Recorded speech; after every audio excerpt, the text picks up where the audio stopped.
একজন ভালো জীবনসঙ্গী থাকে, একজন ভালো বন্ধু থাকে।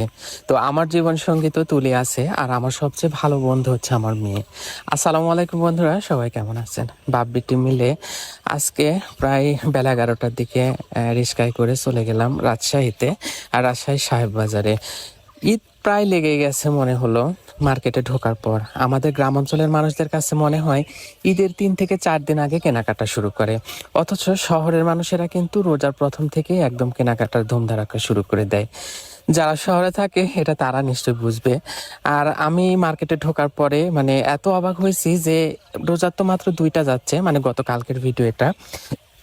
রোজার মাত্র 2টা যাচ্ছে, এখনই এত ভিড় যে কি আর বলবো।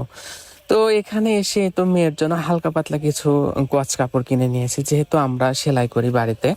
এগুলা একটু ডিজাইন করে বানাবো, অবশ্য 3 পিসও কিনবো রেডিমেড গুলা, কিন্তু গজ কাপড়গুলা বানাইতে তো সময় লাগবে, সেজন্য আমরা আগে থেকে এগুলা কিনে নিলাম। তো গজ কাপড় কেনাকাটা শেষ করে চলে গেলাম ফার্নিচারের দোকানে। আমার মেয়ের জন্য একটা স্টাডি টেবিল কিনবো। যদিও আনিকার স্টাডি টেবিল আমার বাড়িতে আছে একটা, তো এখান থেকে নিয়ে যাওয়ার ঝামেলা গাড়িতে করে এসে। তো স্টাডি টেবিলের দাম তো খুব একটা বেশি হয় না, তাই ভাবলাম যে এত কষ্ট করে আর বাসা থেকে ওটা নিয়ে যাব না, একটা কিনেই দিই। বিছানায় বসে থেকে পড়া হয় না, এজন্য একটা চেয়ার আর একটা এই তো স্টাডি টেবিল। কালারটা কেমন হয়েছে অবশ্যই সবাই কমেন্টসে জানাবেন। এই দুটা কিনে দিলাম। এখন আপনার সাথে আমি আরেকটা জিনিসও ক্লিয়ার করে নিই। অনেকেই এই ভিডিও দেখার পর অবশ্যই বলবেন, হয়তোবা অনেকে বলবেন কে জানতে চাইছে, কিন্তু আমি জানি অনেকেই বলবেন যে ভাইয়া স্টাডি টেবিলটার দাম কত বা চেয়ারটার দাম কত নিল। যাদের আছে তারা নিশ্চয়ই জানেন, আর যাদের নাই তারা তো জিজ্ঞেস করতেই পারে। তো সেই জন্য আমি একটু বলে দিই, স্টাডি টেবিলটার দাম নিয়েছে 3200 টাকা, আর চেয়ারটার দাম নিয়েছে 800 টাকা। এই দুটা মিলে 4000 টাকা। তো টাকাটা এই তো মেমো করে পেড করে দিলাম, আর দোকানদার ভাইকে বললাম, ভাই আপনি একটা গাড়ি দেখে পাঠায় দিয়েন। তো বললো ঠিক আছে। আমি ফোন নাম্বার দিয়ে আসলাম আর বললাম যে আপনি পাঠায় দিয়েন, ভাড়াটা আমি দিয়ে দিব। ওইটা আমার বাসায় মানে রাজশাহীর বাসায় নিয়ে যেতে 300 টাকা ভাড়া মিটার একদম রাখে আসছি।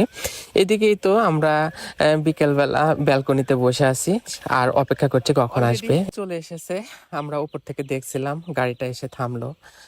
আর ব্যালকনিতে তো আশফিয়াকে দেখাচ্ছিলাম, আশফিয়া দেখো তোমার আপুর জন্য স্টাডি টেবিল চলে আসছে, তোমার জন্য একদিন এরকম ভাবে একটা টেবিল আসবে, আনিকার চাইতেও অনেক ভালো তোমার টেবিলটা হবে, তখন অনেক আপডেট কিছু আসবে। তো যাই হোক, আনিকার জন্য স্টাডি টেবিলে পড়ার জন্য একটা আমরা মানে ওই যে ল্যাম্প যে ইয়াগুলা থাকে, বাতিগুলা থাকে টেবিলে পড়ার জন্য, তো ওই ল্যাম্প লাইট গুলা নিয়েছি, ল্যাম্প লাইট সরি। আর স্টাডি টেবিলটা কেমন হয়েছে অবশ্যই সবাই কমেন্টসে জানাবেন। সবাই ভালো থাকবেন, আল্লাহ হাফেজ। তোমরা সবাই এটা